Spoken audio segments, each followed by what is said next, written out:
Decided to put together a video showing off all the different grippers I've collected.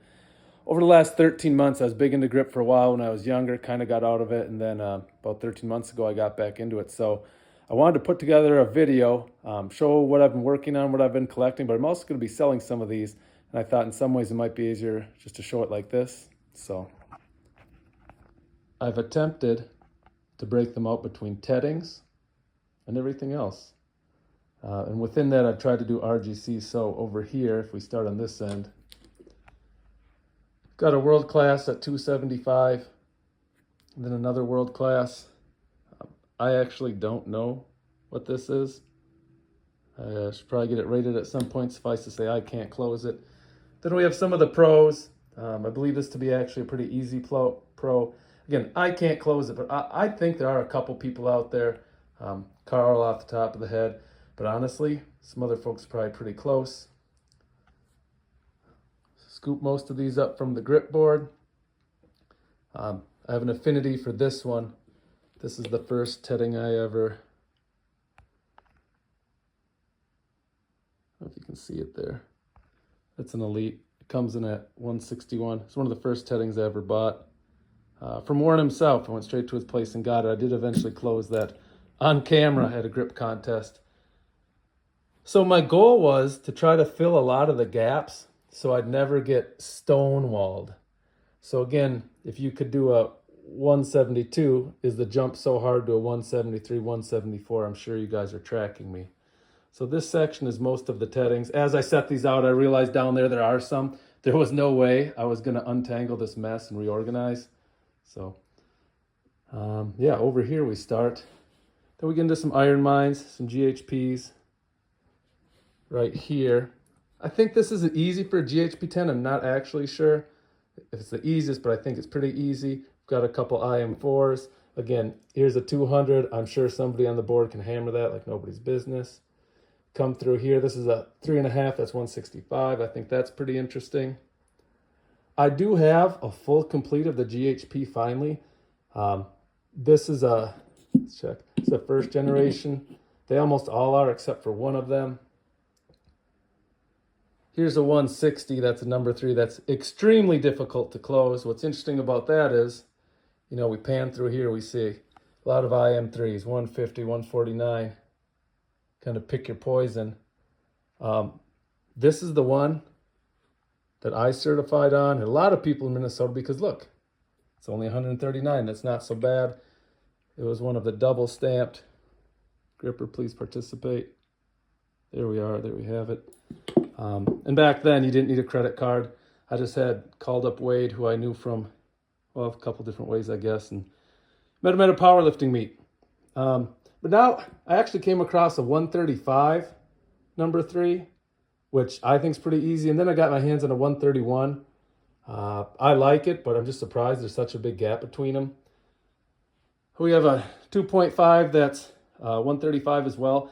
I actually think that the 135, so the 2.5 is rated 135, I actually think that's harder than the 3. I think, I could be wrong, right? Everybody's different, but my logic is because it's so much wider to achieve that difficulty with that size spring, that it gets difficult throughout the whole range, where the 135 rated number 3, yeah, sure, it's tough, but you know, it's narrower to get there, so maybe the sweep's not so hard at the beginning. Could be wrong. It's kind of working through these here. I don't know how well the camera picks it up. The lighting's kind of funky. Oh, yeah. Why are the grippers on a lobster towel? I don't really like seafood. I do actually like my seafood towel. When it was a white table, I tried doing something like this, and for some reason, the camera just wouldn't pick it up. But again, I think it's valuable if you go hard after grippers and if you're in a position to do it, to try to get your hands on a variety of them. I was able to make some pretty quick jumps getting back into it because I was able to fill all these gaps. Something that's interesting as we go through here is this. This is a number 1, rated at 79, nothing special. But for my chiropractor, he gave me, because he knew I like grip, this 1.5, which actually came in at 78. That's pretty cool. A 95, number 2, a 96, 98. Pretty easy. But again, it wasn't about saying I could close a 2. It was maybe I needed that for dime holds, overcrush my left hand. So I like training with people. I don't always get the chance to do it. This Saturday, for example, we're having 4 or 5 people over, 5 or 6 people over. We're going to train some of the King Kong events. It should be fun, but I like being around people. Some of the people will be stronger, so I thought it's cool to have harder grippers. You know, some maybe not as strong. So it's important just to have a range. Again, going through here, we're all familiar with the GHP and the IronMind. Just got this one recently. It's again, I don't know if you can see it. There we are. It's a Gen 1 number 1. I trashed my grip today doing some thick bar, some axles, some fingertip deads and holds, but I mean, it's a GHP 1. And then back here in the corner, I've only used these a couple times. The filed grippers, Matt Cannon does a heck of a job, Cannon Powerworks, putting those together. I think we already know that. But again, should I get back into grippers, I think I'll start hitting those more heavily. I want to try to show you a couple things that stand out. At least to me, they stand out.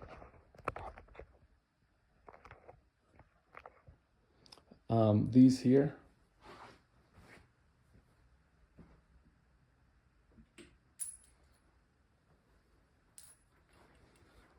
So I got these.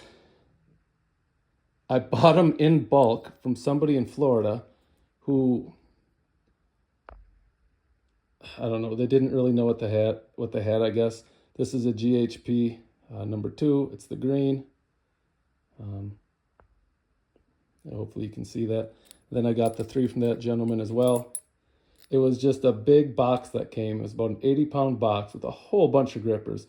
Bone crushers, GNCs, a whole bunch of Asian brands. I couldn't read the writing. I hung on to what I liked and I sold the rest. Again, who here can hold grippers and then not want to squeeze them? I'm horrible at no setting. That would count. I don't know, pick it up from a table. Maybe it's a table no set, but actually curious, do people take the time, and I understand I'm using my other hand now, when they do a no set, do they use this thumb just to work it up as high as they can, then pin it, so right, you try to pin it, and then use all the other fingers to bring it to like a squeezable range? When I try that, it's very difficult, so I'm almost better off just holding it wide like that, and then just giving it a go from there. Guess everybody's different.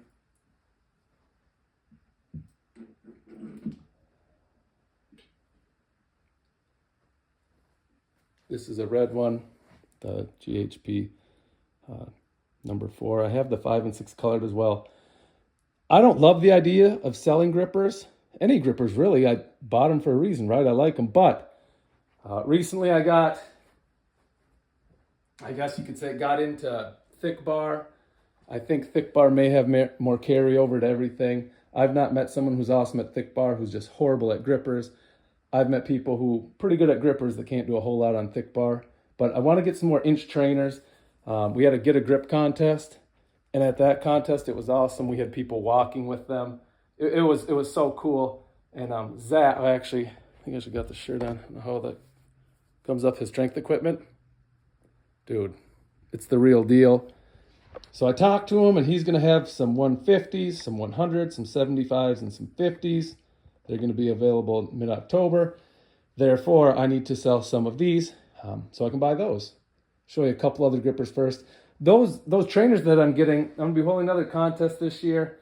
TBD on different locations, things like that, but there'll be a men and a women's. So I only think it right to try to invest in some that would probably be considered more women equipment. This one is cool.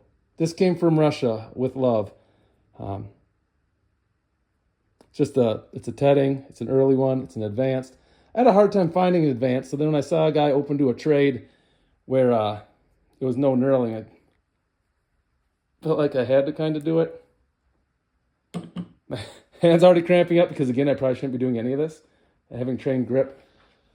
Oh, there's one other that I want to show. This one's actually pretty special.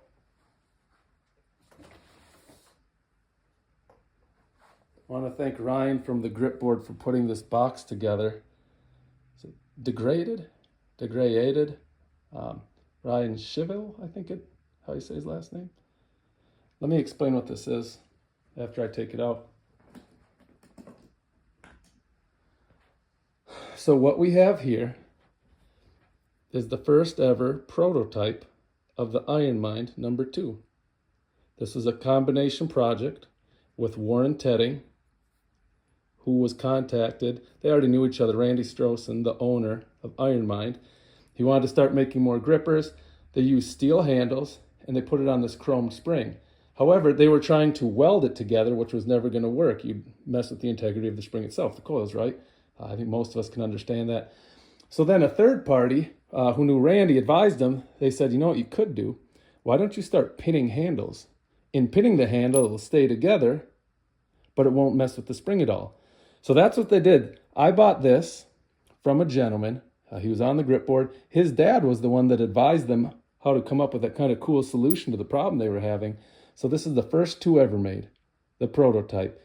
Must not have got it right the first couple times, because look it, you got holes in there from where they probably drilled it a couple times. It's really heavy. They're steel handles. I don't know how many people have played with steel handles before, but it's pretty heavy. It's super wide. For a 2, it's actually got a solid rating. It's a 112. I was told not to ever try shutting this, even though it's extremely tempting, because the age of the spring. Apparently these things don't always last, and it would be a waste to close the first 2 ever made just to have the spring break. So that's kind of everything that I have here. I'm going to be selling some of my elites. I think I'll be selling some. What do I have here? I don't know if I'll ever be good enough to close either of these. We all want to believe it. Maybe one day, maybe not. But they're kind of interesting. One of them is an elite. One of them is a grand elite. There she is. But again, I don't need 2 of the same strength. And I'll go through them and I'll kind of parse out some other ones. I don't know that I need 2 pros. It's cool to have, don't get me wrong, but you know, some of these other ones too, when I start going through some of my 3s, do I really need a 3 that's 135 and a 2.5 that's 135? Short answer, yes. Long answer is I want Zach's dumbbells yesterday. Why not? You know, I only have 2 hands. There's no way that I could use all these grippers at one time. So I think it's better to kind of move on, get them in the hands of somebody who can really use them. So, man, if you made it through this whole thing, I appreciate it. I don't know how you made it, but yeah, here they are. Thanks for watching.